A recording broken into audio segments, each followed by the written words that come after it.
this and all other things in order to improve the filler capacity. That is, instead of our conventional coarse aggregate and fine aggregate, we can use this material so that the energy, the low energy will come into picture, and that will lead to what is called sustainability, because when you use low energy intensity material, that will reduce the global warming one side, and the other side the depletion of natural resources also will be taken care of. Next please, next slide.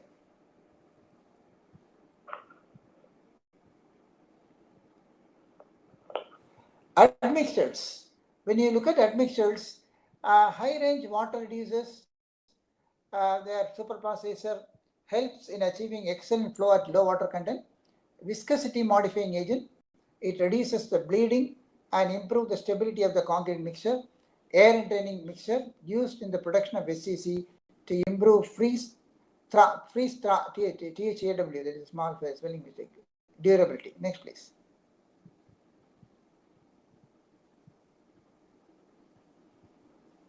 Next, yeah, test method. See, SCC is a different type of concrete. That is a concrete which is made so that the concrete flows like a liquid and fill the entire formwork without the help of any vibrations, any vibrators. So some special methods are there for testing the SCC. In the normal concrete, what we do is we use concrete cubes. That is cube testing, cylinder testing, prism testing and all. Here, the different tests are there to check whether the SCC is achieved, whether the self-compactability is achieved or not. No single method has been found which characterizes all the relevant workability aspects. The slump flow value and the U-box test can be used only qualitatively characterize the SCC mixture as acceptable or unacceptable. Viscosity of the SCC mixture decreases with an increase in the water to powder ratio. The decrease in viscosity is indicated by a drop in T. I'll just explain by giving some photographs. Next, please.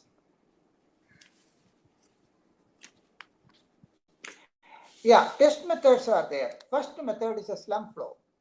The slump flow, that the test method is there in order to have check whether the self-compacting concrete can fill the mold formwork properly or not. That is a slump flow test. That in the slump flow, about 6 liters of concrete is needed to perform the test. First of all, a slump like whatever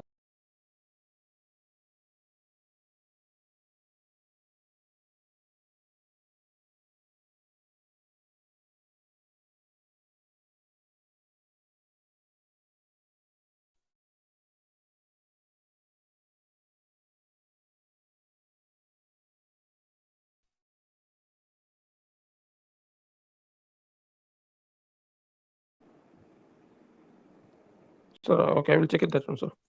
Lights are on, sir. Anna.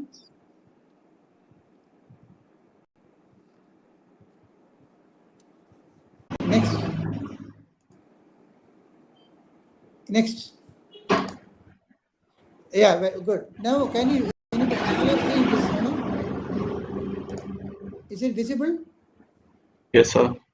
Okay. So the mix design is very important because it is not like any other conventional design. It is a special mix design, and our code also gives a procedure for conducting the mix. So we have to follow either FNR code or our Indian standards. Indian standards I will give you after a few slides. That while designing the mix, the coarse aggregate content is fixed generally 50% of the total solid volume of concrete. When you have 1 m cube concrete, 50% solid volume is coarse aggregate. Fine aggregate is fixed at 40% of the mortar volume. Mortar means cement sand. Then the water powder ratio. The powder means it has cement, very fine materials and fly ash.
water powder ratio and superplant size. Next slide, please.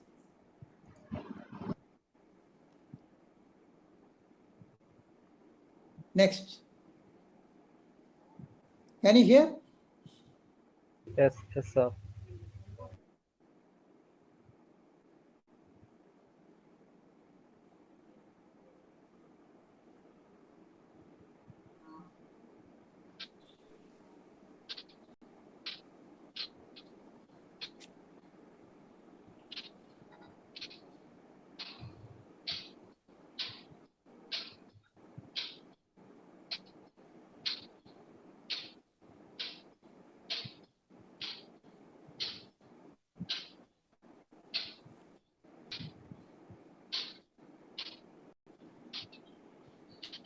Yeah, there are several test methods.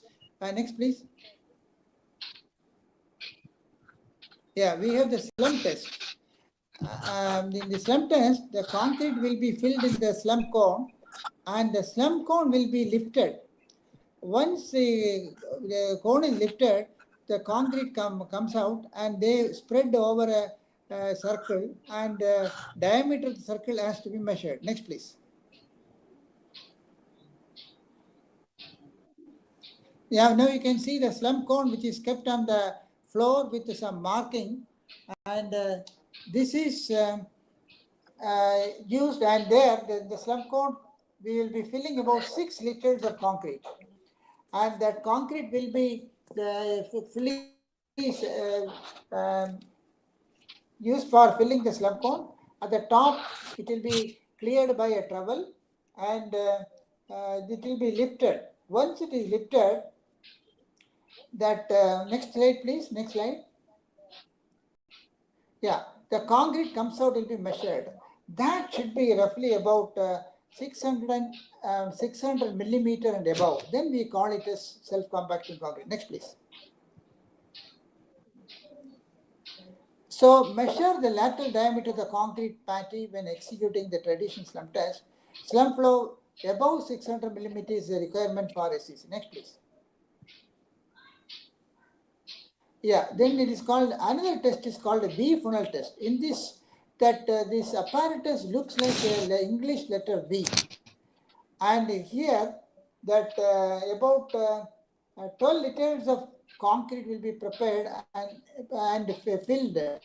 Then what happened? We will remove at the bottom, there is a door. When the door will be slided or removed, what happened? The concrete falls down, and the time taken for emptying the V funnel is the criteria. Next slide, please.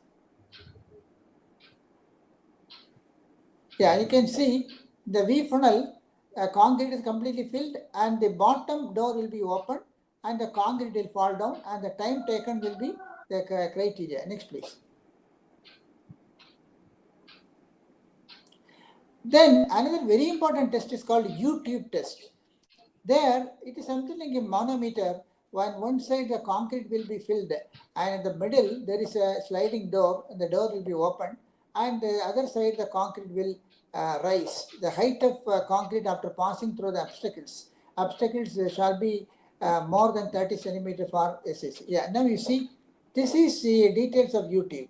And this U-tube, one side the concrete will be filled, then there is a sliding door you can see, and the door will be lifted. Then what happened? The concrete will go up and reach the other side. Next, please. Yeah, check for self-compactability. The U-tube value, that is the concrete which rises in the other limb of the manometer, is 300 to 340 millimeter. Streaming time. If the mix fails, U-tube, check whether the yield stress or viscosity in the mix is the deficient factor. And the slump flow test checks whether the yield stress is sufficiently low, and V funnel test whether the viscosity is sufficient. These conditions will satisfy when slump flow value between 650 to 800. V funnel time 7 to 26. Next, please.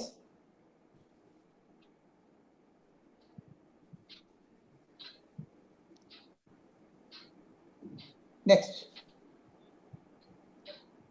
Yeah, this is another apparatus. In this, what happened? The concrete will be filled on one side, and the bottom there will be a reinforcing bar, and when the concrete will come, overcome the obstacles and reach the bottommost end. Next, please. Yeah, this is a L box test. L box test. On one side the concrete will be filled in the L, and the next see the concrete has come and formed a slope, and the slope at the end we have to measure the height, and at the junction we have to measure the height. That is H1 by H2 should be roughly about 0.8 to 1. Then it will be satisfying. Next, please. Well, we have go back, please. No, go back. Yeah. Now we have our own. Next, please. Yeah. Now we have our own concrete mix proportioning as per IS 10262.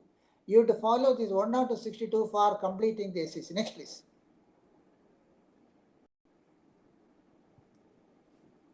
Yeah. So next, this all I have already discussed. Next, please. I'll give you water ratio shall be 0.85 to 1 by volume. Next, please. So you can use our IS code for designing typical range of mixed constituents, sufficient amount of fines, preferably in the range of 400 to 600 kilogram per m3. FA 40 to 60%. Water content is roughly about 150 to 210 kilogram per m3. Use of HRWR admixtures, water reduction is more than 30%. Sometimes appropriate amount of VMA. VMA can be obtained from any chemical firm, and that is generally about 0.01% by weight of water. Next, please. Now we come to the steel fiber reinforced self-compacting concrete. Now steel fibers are very, very important, and the steel fibers will improve the tensile strength of concrete to a great extent. So the steel fibers, when they are added to SCC, what will happen? That is what they study. Next, please. These are the fibers, crimped fibers. Yeah, this is steel fiber, and normally this will be taken in kilogram per m3 and placed in the concrete. Next, please.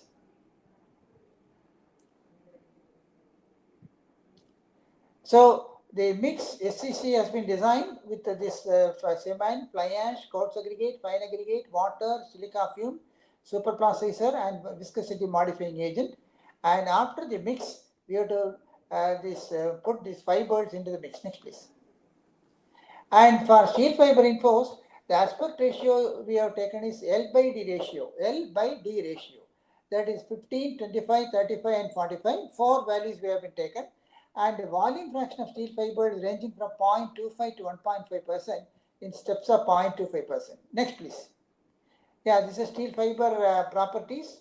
Diameter is 0.91 millimeter, and yield strength is 286 megapascal, and ultimate strength is 330 megapascal. Modular velocity, which is given, is 0.33 10 to the power 5. Next, please.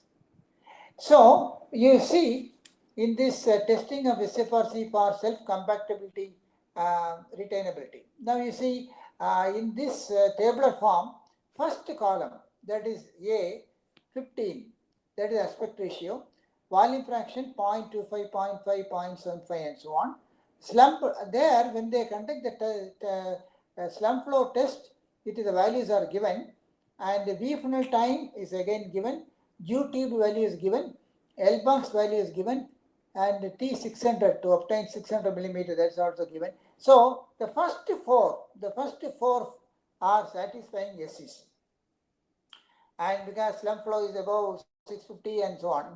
Then when the fiber is about 1%, 1.25 and 1.5%, they are all not SCC, they are not satisfying. And this 25 aspect ratio also, the first 3 are satisfying the requirement, others are not satisfying the requirement because the values are very low, especially slump flow. Next, please.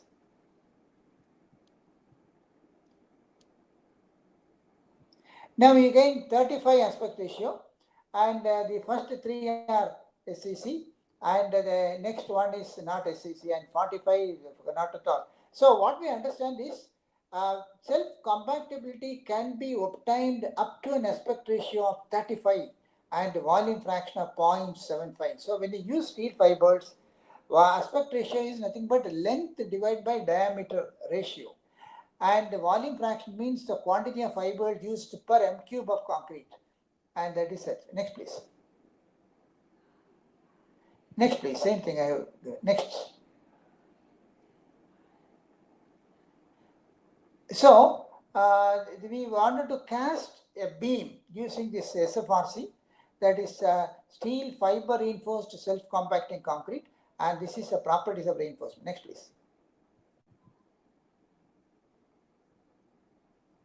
Yeah, this is a beam which is having a total length of 1.2 meter, and the cross section is given here 100 by 119 millimeter to suit the mold, and the bottom top 2 8 mm bar, bottom 2 10 mm bar, that is used for beam testing. Next please. Yeah, that is the reinforcement details, whatever I have shown in the previous slide, and that is made ready.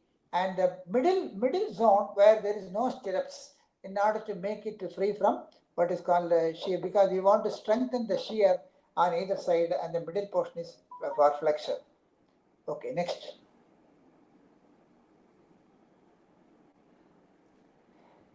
So we tested using a 310 testing machine. Load cell was used, 25 ton. LVDT was fixed at the top and bottom. Dial gauge was fixed at the center. 2-point loading was applied with a shear span to depth ratio of 3 point. Next, please.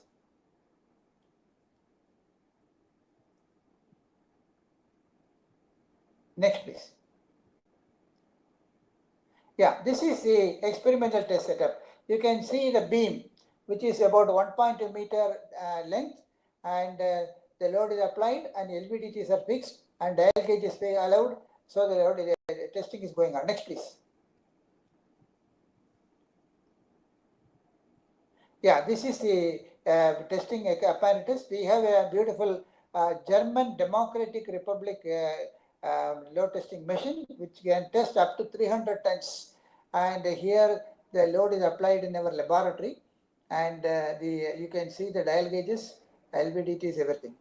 And after that, we have measured the load and measured the deflection, everything. And you can see the table which gives the beam, various beams which have been tested in. And the first crack load was obtained is 10 kilonewton. Average for each specimen, 2 values have been obtained. 2 specimens have been tested. Ultimate load is recorded. Control specimens are there. Next, please. They're all the full. Yeah. Now you see, I want you to, every one of you to see the curve. What happened when V0? There is a, you can see this legend V0. V0 means without fibers, and V1 with the 0.25, 0.5, 0.75, and with the 0.75 fibers, you can see a very large spectrum, a large load deflection curve that indicates that by addition of fibers, we can improve what is called the energy absorption capacity. That is the area of the load deflection curve is called the energy absorption capacity, and ductility also can be improved. Next, please. These are all tested specimens. One important thing I want to discuss with the students, when somebody asks a question, will you prefer a large number of finer cracks or a fewer number of wider cracks? Generally, as a civil engineer, we prefer larger number of finer cracks because they are harmless. And the maximum width of crack that can be tolerated in our RCC structures under protected environment is 0.3 millimeter. And in this case, you know, the cracks have obtained, cracks were formed with the fibers, but they are all very fine. And without fibers, the cracks were so wide. Next, please. There are another photograph for various other testing arrangements. Next, please.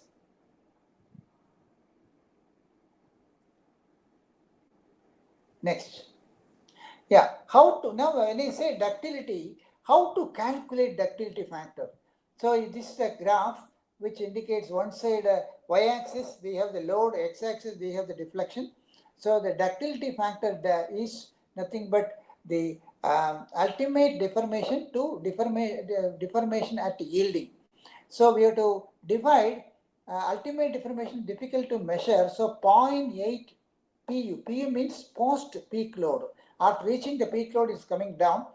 0.8 pu you can find out from the graph, divided by that is delta at the yielding of steel. That will give you the ductility factor in values of some numerical number we can find out. Next please. Yeah, there are all the values for ductility factor in the case of beams. The beams are there, and you can see that as the fiber increases, the ductility V0, V1, V2, V3, then the relative ductility when you look at it is 7.28, 7.69, and it is keep increasing. And only thing is when you add more number of fibers, what will happen? Balling effect takes place, and that will reduce the strength as well as ductile behavior. So next please. Next.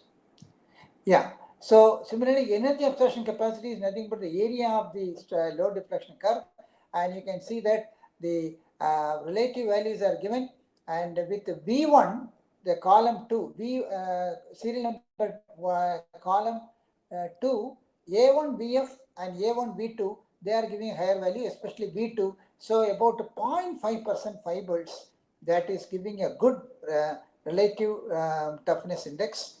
And you need not put so much amount of fiber, less amount of fiber will be all right. Now, yeah, next please. Yeah, now we have come to the final stage, the performance evaluation of beam column joints.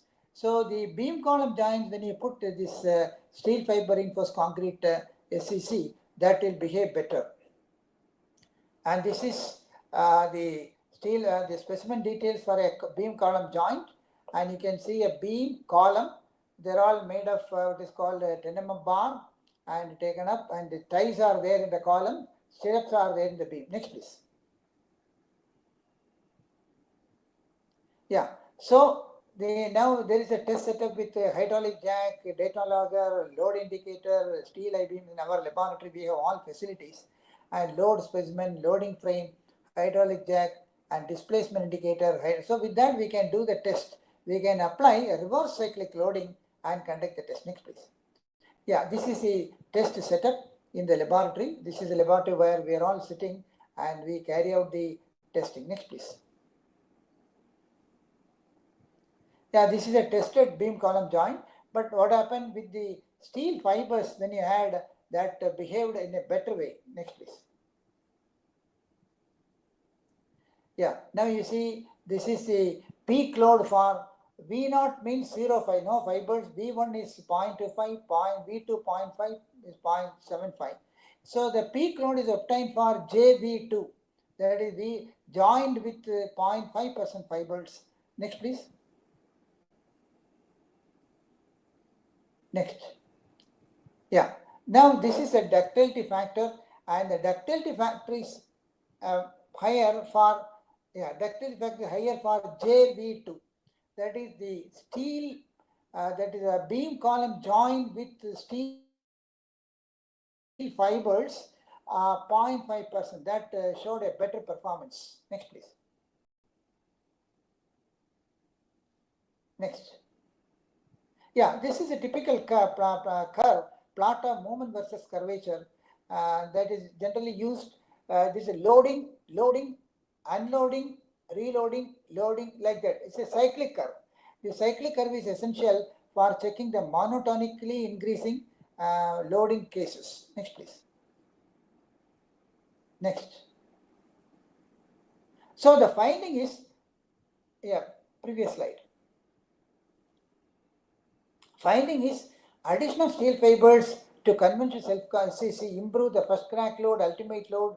While the improvement was found to be significant in the case of first crack load, it was marginal in the case of ultimate load. So we are not bothered about the ultimate load. We want high ductility. That is essential for all engineers.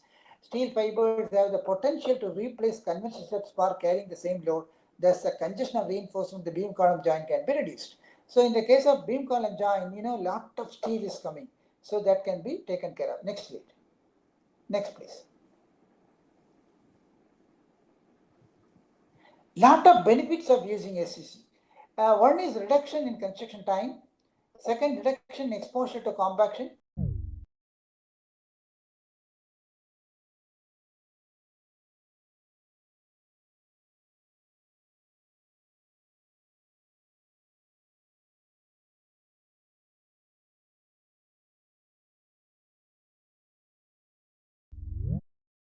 they are using this one, fly ash and other industrial. Now you see, highly congested reinforcement in a column. Normal concrete, you can't do this. We have to go in for only SCC. I am sure that all the students and faculty assembled here, you all will be using SCC within another 5 years. Everyone will be using only SCC because SCC only can go through the congested reinforcement like this. Next, please. Yeah, you see the beam column joint. Normal concrete cannot enter with the 20 mm size aggregates. So we have to go for SCC only. Next, please. They're all SCC shortened the anchorage of construction period by about 20% from 2.5 to 2 years. That has reduced the construction time because of use. Even our Burj Khalifa that is in Dubai, they used SCC of M80 grade concrete. That has reduced the size of the columns and reduces the time of construction. Next, please. Next. Yeah, this is a casting of SCC slab. Yeah, previous slide, please. Casting of SCC slab elsewhere in Italy, and we have used SCC at several of our Indian structures, and I'm sure that every one of you will be using SCC. That is why it is entered in our code of practice. Next, please.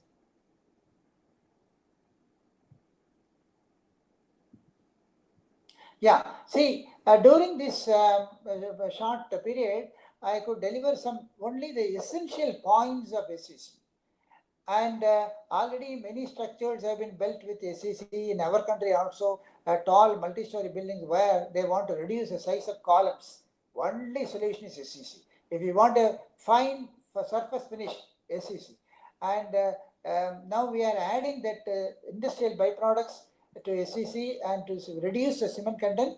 By using that, we are reducing the global warming and the sustainability goes up. Sustainability is preserving for the future.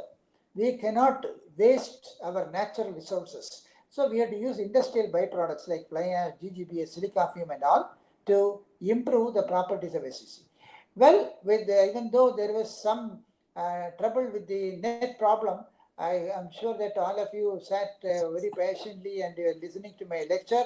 I take this opportunity to thank every one of you for your patient listening and kind attention. Thank you very much. If you have any questions, you can ask me. Thank you, sir. Sir, now can we move to the doubt clearing session? Sir, Yeah, one please. question arises. Okay. Sir, how will this self-compacting will affect the time of construction? Yeah, at the time of construction, for example, if we want to put up, say, a tall building with M80 grade concrete, as in the case of Dubai Tower, we have to design the SCC previously, okay? And we have to collect the materials and keep everything ready. And now it is everything is mechanized, you know. So we have to even the ready-mix concrete also you can have SCC. So the constituents as per our IS 10262 have to be designed for this required M80 grade, and that is to be put in the plant. And the plant, all mixing will take place, and pumping will automatically come into picture. That way we can carry out in the same of the sites. Okay, thank you, sir. Thank you so much. Sir, next, lastly, we would like to welcome our HOD, Shah sir, for delivering gratitude, and sorry for all the participants for the inconvenience due to a network problem, and we will surely rectify all these problems in our coming webinars and follow up our webinar series, and let's learn together. So I will like to welcome Shah sir for delivering gratitude. Welcome you, sir. Very good, very good. Next. Thank you. Thank you, Ria. On behalf of the organizing committee, it's my privilege to propose a vote of thanks on this occasion. My heartfelt, with lots of gratitude and respect for our distinguished guest speaker, Dr. N.